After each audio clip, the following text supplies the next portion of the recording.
Well, hello there. Hey, baby. How's it going? Good. How are you? Very good. Good. Welcome. Welcome to Dennis and Steph Answer Your Questions on Belize and more. Ta-da! So, just feeling a little goofy today. Yeah. Yeah, maybe it's the quarantine. Maybe it's whatever. But yeah, Haven't left the house in 70 days. yeah, Could make everyone a little bit crazy. yeah. So anyway, we're here to talk about Belize today because I think one thing that you and I have taken for granted is because we've been out of the U.S. for so long now. We left in 2003 that it seems easy to us to think about going to a different country or moving to a different city or doing something because we've done it so many times now. It's normal. But a lot of people have never left the area where they were born. So it can be a little intimidating thinking of all the things that they would have to do in order to actually pack up, and move to another country. It was scary for us at first. Yeah, absolutely. I mean, we had to have like mentors and people that thought about doing it or did do it and asked a lot of questions. So I hope we can be that for other people. Yeah, absolutely. So I think we should tell them about the story of the Coke bottle, the plastic Coke bottle bank. Where did you find that? Maybe Myers. I think so. Yeah, probably Myers. Yeah. Good old Michigan Myers. We got this huge Coke bottle. It was probably, I don't know. Oh my goodness, I was going to say 2 meters. No, not 2 meters. It was about what? Probably 2.5 feet tall. Yeah. I'll show a picture of it here. I'll pull off the internet, show you a picture. So maybe you've seen these before, these great big piggy banks that are in the shape of a Coke bottle. Yes. Yeah. And we had to save money back then. We had a good life. We always have had a good life. No matter when I was waiting tables and he was working drafting jobs, we always had a great life. But sometimes we had a little bit to put away, and sometimes we had a little bit more to put away. And even though we just had a little bit to put away, we knew if we put just a bit each week, it would help. So that Coke bottle really helped me to visualize it. Yeah, absolutely. So here's what we did. Steph researched Belize and thought, okay, here's the country we want to move to. We think we want to move to, but we actually have to plan the trip there and scope it out and see if it's something we really want. And like she said, we had a lot of bills to pay. So we were making good money, but we were also paying a lot of money out in our bills. Typical 9-to-5 life that, many people are stuck in today. We were stuck in the same thing. And so in this Coke bottle bank, we would put $10 a week. Every Friday after we got paid, I would put $10 a week in there, and once in a while, an extra 5 or 10 would go. And our goal was, at the end of a year, that would buy a couple plane tickets down to Belize. And sure enough, that happened. So let's see if we can back up in time. 2003 is when we moved to Belize, right? Yes. So 2002, a year before, is when we actually went and spied out the land. And so it was in 2001 that we actually had this Coke bottle piggy bank that we started saving our money.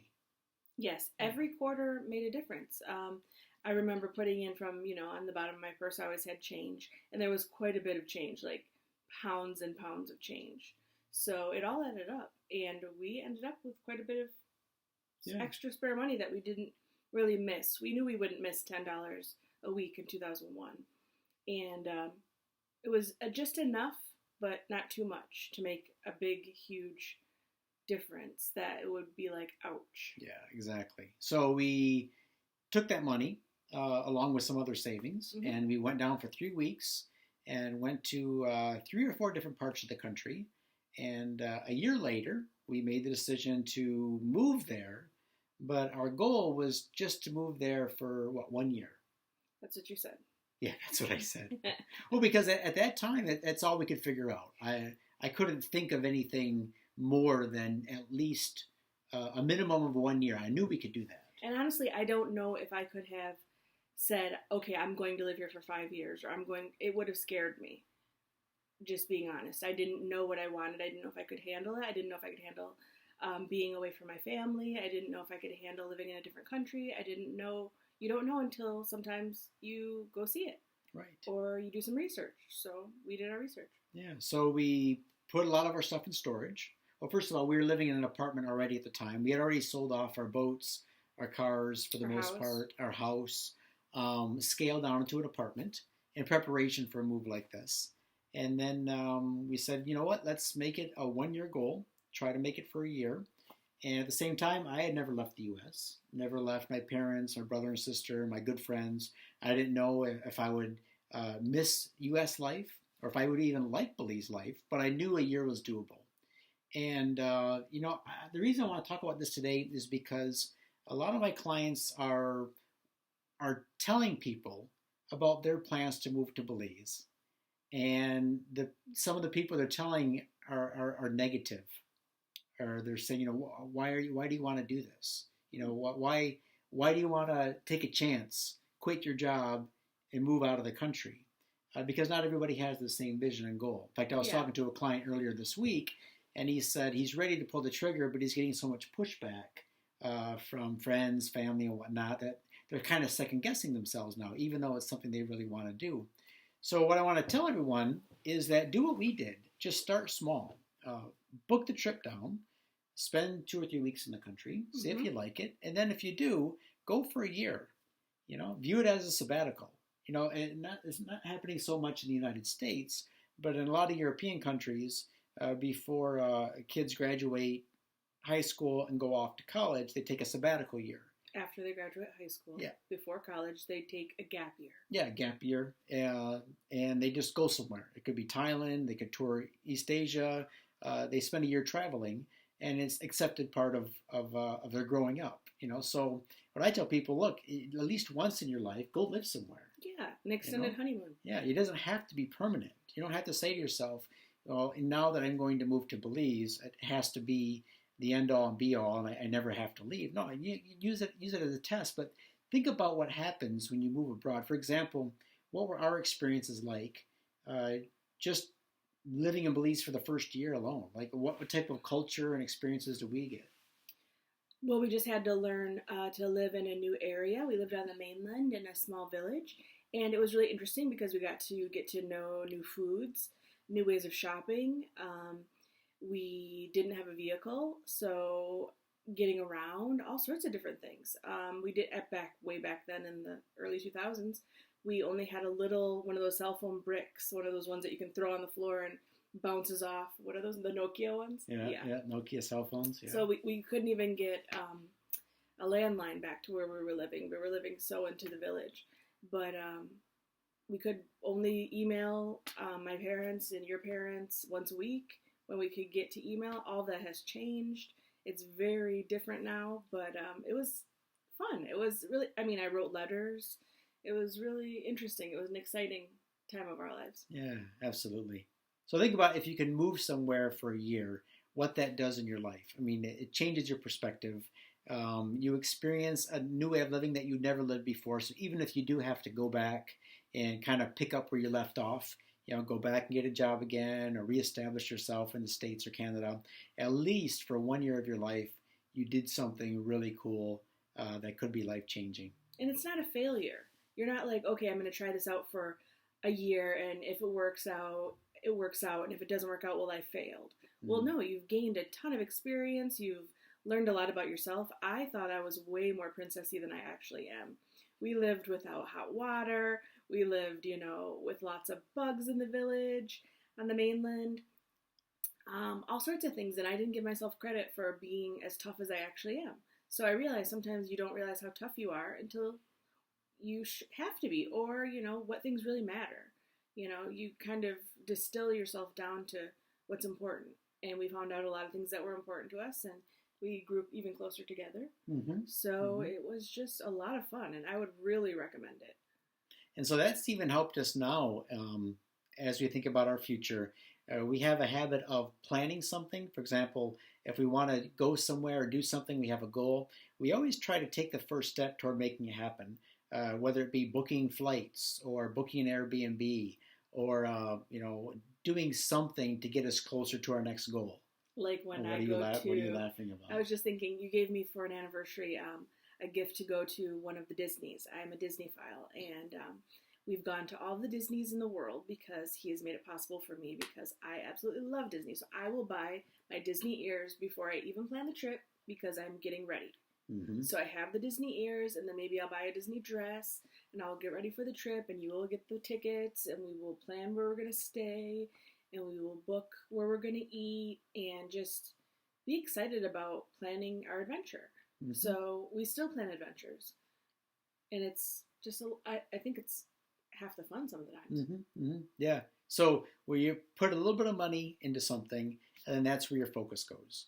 And so this is what I'm seeing with a lot of my clients, like going all the way back to 2008, 2009, when my clients were buying these lots in Grand Belize estates and other places, and they didn't have any plans to build on these lots for a long time. I mean, some of my clients back then were 23, 24, 25 years old, really young, just at the start of their careers. They knew it would be a long time before they would be able to build on anything on the island. But they put a little bit of money there, a little bit of monthly payment, and now that's kept their focus on their ultimate goal. So it's kept them coming back to the Belize. They book flights back. They come back on vacation there, and they go and see the little piece of land. It's like, okay, here's where we're going to build on someday, and because it's a step in the right direction, right? They've had romantic little times there. Oh, yeah. Yeah. They've had people ask people to marry them. We have people, and the clients of mine got engaged in Belize on a dock, and I was able to videotape it, so that was kind of cool. Champagne, really romantic. And now they actually have a house there at Secret Beach now, so that's kind of cool. Yeah. I haven't seen it. Yeah. Awesome. So the reason I want to bring this up on this Belize real estate podcast, or whatever you want to call this, is because it's good to take at least a step toward your goals, right? Do something. Whether it be get on the phone, call somebody, research something, book a trip down to Belize. And for those of you who are looking to invest in Belize, again, just start small. Buy a small piece of property. In fact, you and I, we bought our first piece of property in Belize.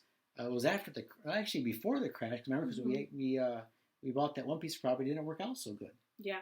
So bought a piece of property, didn't work out. But you know what? We recovered, and the second piece of property we bought was really inexpensive. I think it was something like $13,000, $14,000, at that time.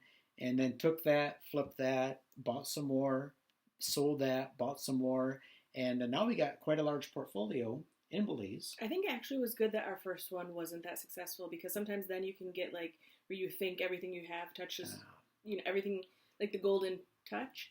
And you realize now we're very careful with our money, or anyone else who asks. We're like, do the due diligence, make sure you're very, very secure and careful with what you're doing, because that's what we do with our money. Exactly. And Steph is exactly right. In fact, I had to laugh, not laugh, it's not a laughing matter, but someone tried to post a rude comment on one of my posts a few days ago about Belize. I was commenting how it's COVID-19 free now and it's doing quite well. Yeah. And someone got on there and they said something like, I lost $25,000 in Belize, and somebody else lost $400,000. And they said, this really happened. Go ahead and research it. And so I replied to them. I said, yeah, it did happen. And I know what project it happened on. And I've been telling my clients for years, do not buy in that project, because here's what's going to happen. And you know what? I had clients come see me on Ambergris Caye.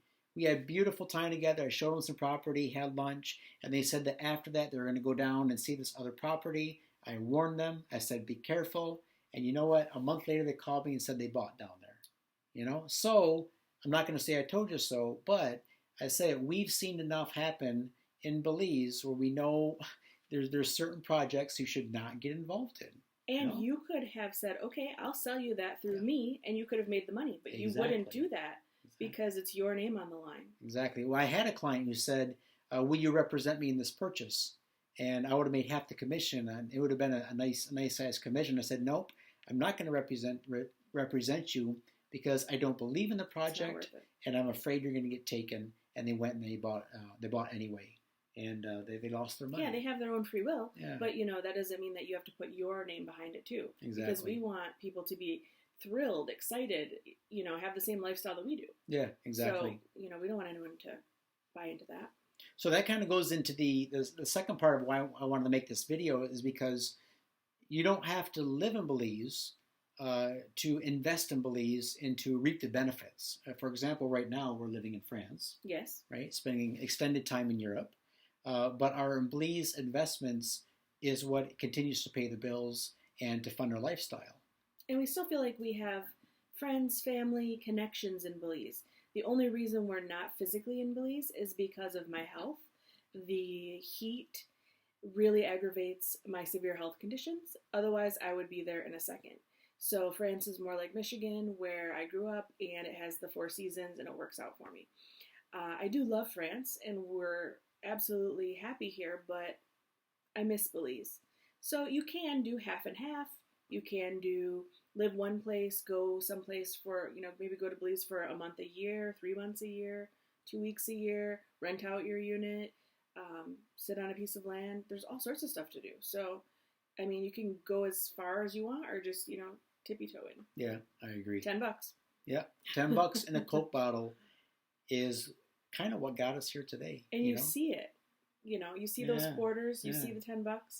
And then you want to put like $1 more, a couple dollars more. You come home from the grocery store, you have your change and your receipts, throw everything in there. So in a way, that was kind of the start. Thinking back, I mean, we always had the goal of doing something, but the $10 a week in the Coke bottle, if it weren't for that, we might have not taken the trip to Belize, decided to move there, got involved in our real estate investing, looked at other sources and ways of making money other than having a 9-to-5 job, and we wouldn't have been living how we're living now. So I guess the whole purpose of making this little video is just to tell everyone to start somewhere.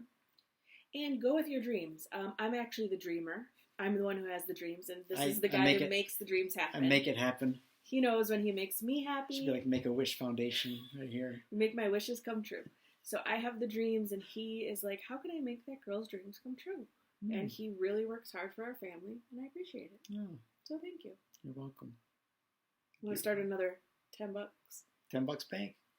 Do it. Because you always have to have goals. That's right. You can't just, they just keep getting more interesting. All right. So we want to see what your goals are. Yeah, so comment below what your goals are, what steps you're taking to achieve them, or at least what your next step is moving forward.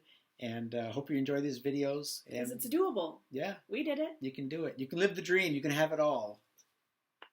Take care. Bye.